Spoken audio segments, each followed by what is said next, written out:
ce soir, nous nous devons d'évoquer, bien sûr, d'analyser cette tension réelle, palpable, dans le ciel de l'OTAN, plus précisément dans le ciel de l'Estonie, où ont pénétré, bien sûr, non autorisés, 3 MiG, donc 3 chasseurs, avions russes, il y a quelques heures.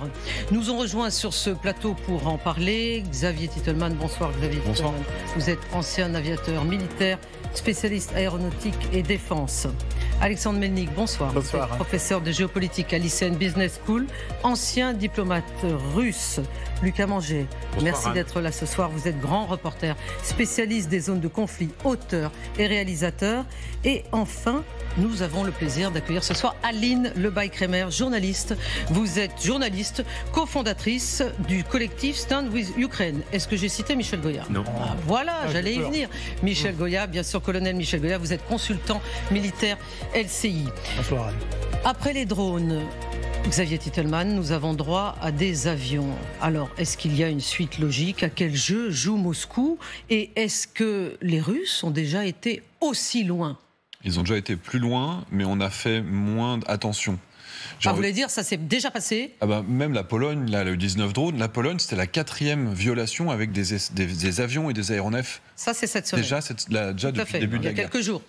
Là, en l'occurrence, allez, on va reprendre 2013. Moi, c'est l'événement qui m'a choqué, c'est le moment où j'ai quitté l'armée. La Russie, elle est arrivée sur la Suède, 2 bombardiers stratégiques Tupolev 22, encadrés par 4 chasseurs qui font une passe de tir. 2013, vous dites? 2013, sur la Suède, voilà le Tupolev 22. Donc c'est vraiment bombardier stratégique lourd. Ils font une passe de tir sur une base aérienne suédoise. Ils violent l'espace aérien suédois. Et ils partent, et on dit, bon, c'est pas très très gentil ce que vous avez fait. Donc, depuis cette époque-là, ils leur font régulièrement, systématiquement, tous les espaces aériens des pays baltes, de la Pologne, de la Finlande et de la Suède ont été violés par des aéronefs occupés depuis le début de cette guerre. D'accord, mais Michel Goya, on peut dire quand même que le harcèlement russe continue, puisqu'il s'agissait de drones. Là, il s'agit de 3 avions de chasse qui ont violé cet espace aérien pendant 12 minutes. 12 minutes continues, j'ai comme l'impression, mais vous allez nous le confirmer, que c'est long d'un point de vue militaire, d'un point de vue aérien. Donc, qu'est-ce que ça veut dire finalement ? Alors, c'est 12 minutes, oui, c'est long. Et effectivement, quand vous avez 3 MiG-31 armés dans votre ciel, forcément, oui, c'est très long.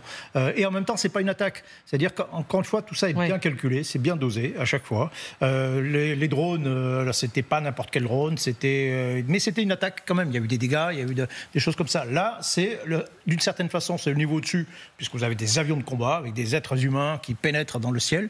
Ils se sont rapprochés de Tallinn, quand même, la capitale de l'Estonie. Alors, tout ça est démonstratif.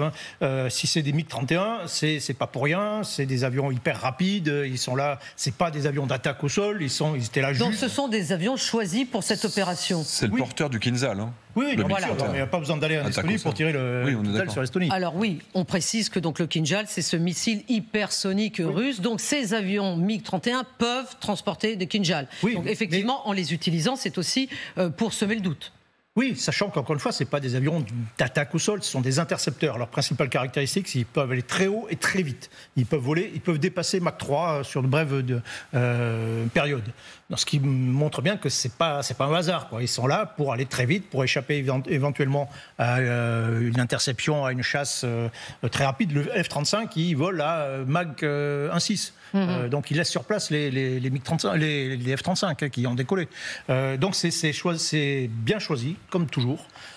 C'est bien calculé, c'est délibéré, évidemment. Là, je suis curieux de savoir d'ailleurs, au passage, quelles excuses auront bien trouvé les Russes, si tant est qu'ils tentent même... Oui, si tant est qu'ils nous donnent la moindre excuse. C'est possible, mais encore une fois, c'est un test. C'est un test, un peu de notre nature. C'est un petit peu, on va encore un peu plus loin dans le test, à la fois militaire et politique. Lucas Manger, ça fait donc déjà 4 fois cette année. Oui, puis Xavier rappelait 2013, mais la grosse différence avec 2013, c'est qu'il n'y avait pas eu 3 ans de guerre contre l'Ukraine. Oui. Donc le symbole aujourd'hui du viol de l'espace aérien pendant plusieurs minutes de l'Estonie n'est pas le même. Il est d'une certaine manière, par rapport au contexte des 3 dernières années, beaucoup plus violent. Et c'est clairement... Alors on verra, comme dit Michel, ce qu'ils vont dire. Peut-être qu'ils diront rien. On verra bien. De toute façon, quoi qu'ils disent, c'est fait. C'est fait. Et 13 minutes ou 12 minutes, c'est très long pour, j'imagine, les opérateurs aériens estoniens qui voient ces avions passer. On verra ce qui se passe la semaine prochaine. On a l'impression que chaque semaine, il y a une escalade de plus en plus importante de la part de la Russie pour tester. Vu qu'on ne réagit pas. Et pour montrer toute sa force et le fait que vous voyez bien, finalement, on peut survoler l'espace aérien de l'OTAN et de l'Union européenne et personne ne va songer à abattre ces avions. C'est aussi un message c'est clairement, même c'est pas aussi un message de Poutine au reste du monde. Non seulement il n'y a pas de négociation de paix avec l'Ukraine, mais en plus, en fait, je fais ce que je veux. Aline Lebas-Crémer, est-ce que pour vous c'est une escalade ? Oui, c'est une escalade, c'est un test, mais c'est très organisé. Donc ça s'appelle une campagne, ce que sont en train de faire les Russes depuis un petit moment, de diverses façons. Là, on a quelque part de l'ingérence dans le ciel. C'est volontaire, c'est une stratégie. C'est une stratégie délibérée de déstabilisation, de test pour ingérer aussi de la discorde. C'est ce qu'il se passe aussi en Pologne et en Roumanie. Ça va de pair avec des énormes campagnes de désinformation, parce que qu'est-ce qui va se passer aussi, ça serait intéressant à monitorer ce qui se passe très exactement sur les réseaux ou dans les boucles en Estonie. Quel message poussent les robots ou les Russes, comme ce qui s'est passé en Pologne. En fait, il y a aussi une campagne de désinformation qui va avec tous ces gestes-là. Donc en fait, je pense qu'on n'est plus dans l'ordre du test ou de l'incident. On est dans une campagne délibérée de la part de la Russie qui attaque de diverses manières l'Europe, l'Ouest, l'OTAN. C'est ça qui se passe. On est dans une campagne délibérée qui est appelée par Vladimir Lénine, par Poutine, la théorie de la baïonnette, et qui a été apprise d'ailleurs par Vladimir Poutine, à l'école de KGB. C'est-à-dire, on enfonce la baïonnette, tant que c'est mou, on continue. Tant que ça devient dur, on retire. Le problème, c'est que ça ne devient pas dur avec le temps. C'est-à-dire, on manque de fermeté dans notre réponse. Donc, on peut continuer à enfoncer la baïonnette. Donc pour vous, c'est la stratégie de la baïonnette, selon Lénine. C'est la stratégie de la baïonnette qui a été reprise de l'école de KGB par Poutine. Voilà, donc pour moi, c'est clair et net. Il teste les vulnérabilités de l'OTAN. C'est-à-dire, c'est un ogre, je reprends l'expression qui est connue, qui se nourrit aussi de faiblesse et de vulnérabilité de l'Occident, c'est-à-dire de notre mollesse. Et je voudrais juste souligner le fait que les avions qui sont partis, ces 3 fameux MiG, ils sont partis d'où? De Saint-Pétersbourg. Ils sont allés où? En Estonie. Et vous savez, la distance entre Saint-Pétersbourg et Tallinn, la capitale de l'Estonie, à vol d'oiseau, c'est 300 km. C'est rien du tout. C'est moins que la distance entre Paris et Nancy, où je vais en train à 1h30 pour enseigner, pratiquement toutes les semaines. Donc c'est très proche. Finalement, c'est la cible privilégiée à l'Estonie, la proximité de l'attaque. Xavier Titelman, ils sont restés 12 minutes dans l'espace aérien estonien, donc otanien. Mais si les chasseurs F-35 italiens dépêchés par l'OTAN, justement, n'étaient pas arrivés pour ce que l'on appelle les intercepter, mais j'aimerais que vous nous expliquiez, qu'est-ce qui serait passé? Ils seraient restés plus longtemps que 12 minutes? Ça. Alors, juste un rappel, quand ils ont violé l'espace aérien turc, au bout de 8 secondes, les Turcs ont tiré, et au bout de 12 secondes, le Sukhoi 24 russe était abattu en 2015. Et d'ailleurs, depuis, il n'y a plus jamais de problème en Turquie. Ils ne sont jamais revenus. Donc vous êtes en train de nous dire que quand il y a une réponse ferme, comme celle des Turcs, cela a un autre résultat, c'est cela? On sera crédible quand on s'autorisera à mettre des baffes. Il y a différents niveaux de baffe. Et effectivement, les Turcs, ils ont mis la baffe bien ferme et c'est pas arrivé ensuite. Si on accrochait radar, si on désignait radar en disant à cet avion, là, on claque des doigts, t'es mort. Déjà, c'est une réponse qui est déjà bien plus haute que juste les regarder passer et d'envoyer des avions un quart d'heure plus tard. Donc il y a plusieurs choses. Au sol, on a tout ce qu'il faut pour les abattre, même sans faire décoller le moindre avion de chasse. Bon, alors, j'aimerais bien savoir maintenant pourquoi on ne les abat pas. Donc ça, c'est une question politique, Lucas Manger. Oui, c'est une question politique parce qu'on ne veut pas rentrer dans une escalade supplémentaire avec la Russie, qu'il y a peut-être... Non, mais je partage... Du coup, il y a escalade. Mais il y a escalade... Il y a escalade quand même, puisqu'il y a escalade côté russe. Non, mais il y a une escalade quand même, mais il y a aussi une coordination entre les pays de l'OTAN et entre les pays de l'Union européenne, avec un Trump qui n'est absolument pas et qui se sent très très peu concerné par tout ça. Donc, je veux dire, il y a un énorme problème de coordination de la réponse. Il y a une réponse, je veux dire, de communication pure de la part de la plupart des chefs d'État. Il y a énormément de réactions, bien sûr. Énormément de réactions, mais il n'y a effectivement pas de réaction militaire, si ce n'est l'envoi de F-35 qui, globalement, je parle sous le contrôle de Xavier, sont allés se mettre près de ces avions russes pour leur dire c'est ça qu'on appelle, Xavier, intercepter un avion. Mais il n'y a pas eu plus. Il n'y a pas eu plus. C'est les avions suédois, en fait, je crois, qui ont surtout intercepté. Mais au final, le concept même est d'arriver, peu importe l'avion qui va le faire, on se met à côté. Et on lui dit, va-t'en. On l'accompagne pour éviter qu'il tourne à gauche pour se rapprocher de notre côte, mais ça s'arrête là. Et si on ne le fait pas, qu'est-ce qui se passe? Il reste encore plus longtemps dans l'espace aérien jusqu'au jour où ils veulent aller à l'étape suivante. Aujourd'hui, ce n'est pas prévu, l'étape suivante. Mais c'est le sujet, en fait. Est-ce que l'étape suivante, quelle est l'étape suivante, Aline Lebas-Kremer? La mort de civils pour qu'on réagisse enfin, parce qu'il y a la question aussi qui commence à infuser quand même dans la société en termes de sécurité, parce qu'il y a des tests. C'est un miracle en Pologne qu'il n'y ait pas eu de victimes civiles. Quand on voit le toit de la maison individuelle qui a été touché par un de ces fameux 19 drones le 10 septembre, il y a quand même un sujet aussi en termes de sécurité générale. Donc en fait, mais là, Aline Lebas-Kremer, il n'était pas question de tuer des civils, là, avec cette démonstration de force. On ne sait pas. Je parle dans le cadre d'une campagne délibérée et organisée de la Russie pour tester de plus en plus et d'aller de plus en plus loin, que ce soit en Roumanie, en Pologne, tout ça est coordonné. Ce n'est pas un as, ce ne sont pas des accidents. Vous dites, on ne sait pas. Quand je pose la question, quand je dis qu'il n'était pas question cette fois-ci, les photos qu'on a de l'avion, on voit qu'il n'avait que des missiles air-air. Mais ça, on le sait parce qu'on a envoyé un avion à proximité pour prendre des photos. Vous voulez dire ces avions MiG-31 n'avaient que le matériel nécessaire pour se défendre face à ou abattre un autre ils étaient avion. équipés de matériel défensif. Ou abattre un autre avion qui passait par là. Qu'est-ce que ça veut dire donc selon vous? Ça veut dire qu'ils n'avaient pas cette fois-ci les moyens d'envoyer une bombe au sol. Par contre, je vous rappelle qu'en 2022, encore une fois, on n'a pas du tout fait attention. En 2022, Sukhoi 27 russe qui viole l'espace aérien de la Suède avec une bombe atomique sous les ailes, 2022. Et on ne sait pas si c'était une vraie ou si c'était une factice. Et à l'époque, on a voulu ignorer ces signaux. On s'est interdit. Ou le MH17, où il y a quand même eu plusieurs centaines de victimes. Pardon. Ukraine, bien sûr. Rappelez ce que c'était que le MH17.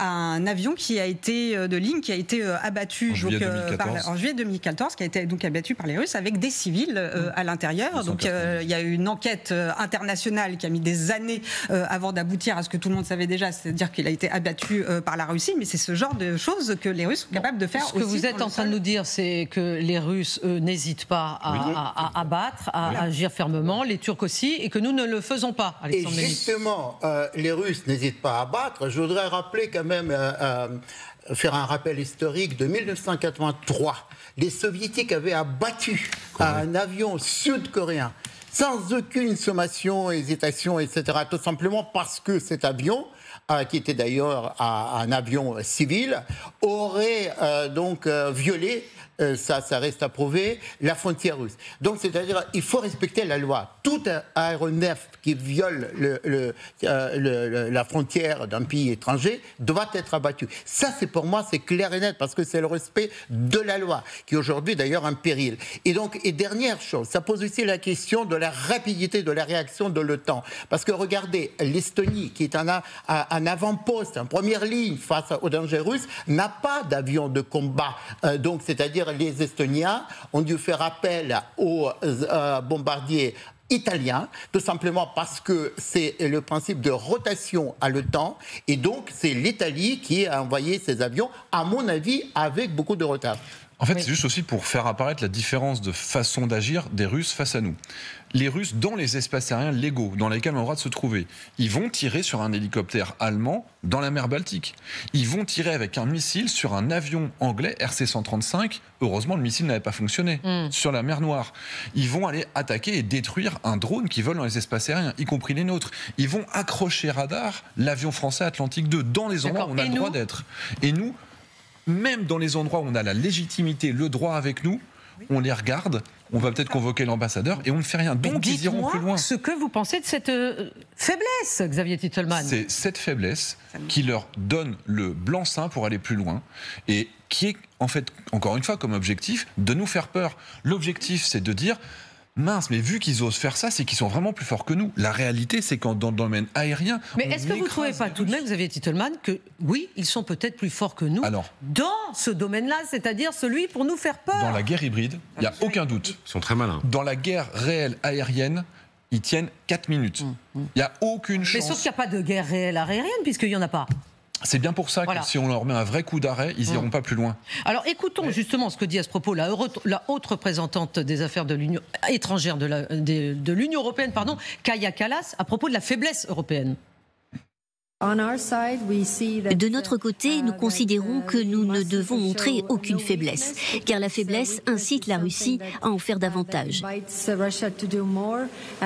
elle devient de plus en plus dangereuse, non seulement pour l'Ukraine, mais aussi pour tous les pays qui l'entourent. Notre réponse consiste donc à exercer davantage de pression, afin que la Russie souhaite également la paix, s'assoie à la table des négociations pour en discuter et fasse preuve de retenue. Lucas Mangey, Kaja Kallas, qui nous habituait à plus de véhémence, là me semble ne pas vraiment savoir quoi répondre, c'est-à-dire qu'elle dit tout simplement qu'il faut exercer davantage de pression. Où est la pression ? Ce qui est d'autant plus triste, c'est qu'elle est elle-même estonienne. Oui, elle est estonienne. Kaja Kallas, c'est l'ancienne Premier ministre de l'Estonie. Donc j'imagine que les mots extrêmement plats qu'elle vient de prononcer sont le résultat d'un consensus de 27 pays qui se mettent d'accord pour faire le communiqué le plus plat possible, mais qu'elle, on imagine, et elle tenait des discours beaucoup plus véhéments sur l'Estonie quand elle était Premier ministre, évidemment, de l'Estonie. Parce que je rappelle juste une chose, parce que c'est exactement la même histoire que l'Ukraine. Ça fait des mois que les Estoniens et l'ensemble des Baltes disent attention, le prochain pays qui va être attaqué, c'est l'Estonie. Parce que c'est le plus proche, parce que pour les raisons qu'Alexandre rappelait, c'est extrêmement... Et qu'ils testeront... En fait, ça fait 6 mois que ce qui s'est passé aujourd'hui est écrit et annoncé. Donc la pauvre Kaja Kallas, je dis la pauvre Kaja Kallas, je trouve que son discours est d'une platitude terrible, parce qu'en fait c'est le résultat d'une non-décision européenne qui est de dire on n'en fait pas trop pour pas escalader face à Poutine, pour lui montrer que nous sommes un continent pacifique. Peut-être que ça marchera, mais en tout cas... C'est un discours qui doit bien faire rigoler au Kremlin. Aline Lebas-Kremer, vous n'êtes pas tout à fait d'accord. Je vais la défendre un peu. Oui, la défendre un peu. Mais je ne l'attaque pas du tout. Non, on constate. Je constate aussi dans son regard, parce qu'elle a un discours extrêmement ferme, et parmi les plus fermes mais pas là. Sur la question. Oui, mais justement, parce que comme tu le disais, ça fait 6 mois que les Estoniens préviennent, mais beaucoup plus que ça. Et ça fait 3 ans et demi que les Ukrainiens expliquent très exactement ce qui est en train de se passer. C'est-à-dire qu'ils iront plus loin que l'Ukraine, ils vont s'attaquer à des pays de l'OTAN. C'est très exactement ce qui se passe. Il y a une forme de lassitude aussi, peut-être un peu affable à l'écran ce soir avec Kaja Kallas, mais c'est quelqu'un qui a un discours très ferme, très carré. Oui, mais enfin le discours ne suffit pas, vous êtes d'accord ? Mais en fait, elle n'a pas d'armée, Kaja Kallas. C'est un discours il n'y a pas d'armée. Donc c'est pas. Il n'y a pas d'armée européenne. Donc il est question d'organisation systémique, collective, de murs de drones, de s'organiser, mais depuis des semaines et des semaines. Donc là, c'est aussi un moment de vérité un peu pour tout le monde. Quelle va être la réponse et comment on va gérer cette campagne qui relève de l'agression russe à l'endroit de l'OTAN. On sait déjà ce qui va se passer. Du coup, l'Estonie a immédiatement réagi en demandant avant tout, évidemment, que l'OTAN active l'article 4 de l'OTAN. Qu'est-ce que c'est que cet article 4, Michel Goya ? C'est celui qui exige des consultations entre États membres de l'OTAN. Alors moi, j'aimerais bien savoir ce que sont ces consultations, qui consulte qui. On nous dit qu'il y a des consultations, on ne sait jamais quelle est la teneur de ces consultations, les conclusions, à quoi elles servent. C'est une bonne question, d'autant plus qu'il a déjà été invoqué la semaine dernière. Exactement, c'est la deuxième fois, c'était pour la Pologne. On se reconvoquait. Donc on se revoquera. Et on n'a pas d'infos sur ces convocations, sur ce qui se dit, c'est-à-dire pas grand-chose, et tout simplement ça se répète. Après, il faut montrer qu'on fait quelque chose. Donc, dans la dernière fois, on a dit, on va renforcer la défense. C'est à cette occasion que la France... Pardon, Sentinelle orientale, Michel Goya. Sentinelle orientale, etc. On nous a sorti il y a une semaine qu'on allait protéger l'espace aérien de l'OTAN. Voilà qu'il est violé. En gros, vous prenez une claque et vous dites je vais faire de la musculation. C'est ça, c'est un peu ça. Mais encore une fois, si dès le départ, si dès les premières intrusions, on avait été très ferme, si on avait abattu tout ce qui passait dans le ciel dès le départ, on n'en serait peut-être pas en ce moment à se poser la question devant 3 MiG-31 dans le ciel. Juste un point important aussi, c'est que la Russie a au moins un avantage, c'est un seul pays. Nous, on est 27. On est 27. Enfin 27 dans l'UE et... Dans l'UE et pays de l'OTAN. Pas toujours d'accord, sachant que chaque pays a aussi un peu son mot à dire. C'est-à-dire que là, par exemple, les avions italiens, je ne suis pas certain que l'Italie était très chaude en soi pour aller taper des avions russes. Pourquoi vous dites ça, Michel Goya ? Et ils y ont été, les avions italiens. Oui, ils ont été. Mais donc ils ont obéi à l'ordre. Est-ce qu'ils ont tiré ?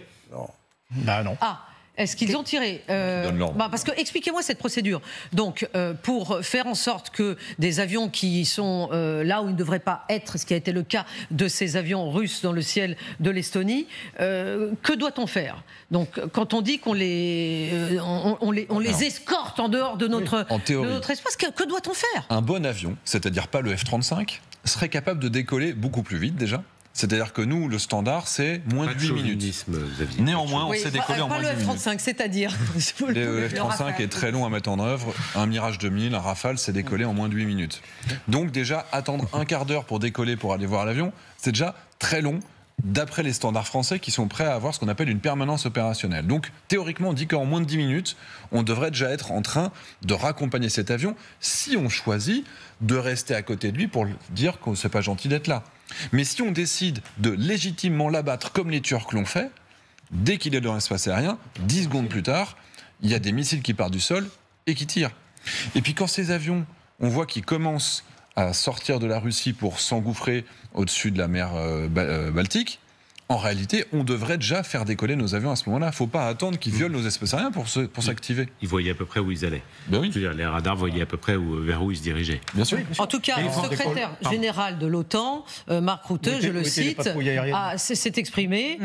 Voici ce qu'il a dit. La réponse de l'OTAN sous la direction de la Sentinelle orientale, justement, a été rapide et décisive. Oui. Donc, je rappelle en quelques mots que Sentinelle orientale, c'est une nouvelle opération de protection de l'espace aérien européen et dont, justement, le but, c'est de mieux coordonner les alliés. Michel Goya, je vous vois sourire. Mais pour faire quoi? Et on parle aussi de meilleure capacité de détection. Donc là, je ne comprends pas vraiment pourquoi Marc Rutte se félicite. Voilà, quand on ne veut pas changer les choses, on change les mots, on trouve des noms. Donc on a l'impression qu'on fait quelque chose de nouveau, alors qu'en fait, pas grand-chose. C'est ça le problème finalement de l'Europe. C'est-à-dire on est tétanisé par la peur de Poutine. Poutine, il fonce et nous, on est toujours dans le verbe, dans une discussion, dans ce syndrome de réunite aiguë que j'avais déjà cité. Donc on réunit, on discute, etc. Alors que Poutine, lui, il agit. Et d'ailleurs, il est dans la proactivité. Alors que nous, on est toujours en retard, finalement, un retard d'action, un retard de réaction. Donc il faut comprendre quand même que Poutine, il utilise cela. Depuis d'ailleurs 2013, vous vous souvenez, Obama, quand il n'a pas utilisé les armes contre Bachar al-Assad, c'est là que Poutine avait compris que l'Occident finalement n'existait pas. Donc il pouvait foncer et qu'il n'y avait pas de frontières. Aline Lebas-Kremer. Le sujet aussi de ces réponses-là, c'est comment être sûr aussi de s'appuyer sur un soutien mou des Américains. Il y a ça aussi qui est en filière. C'est le doute de tout le monde.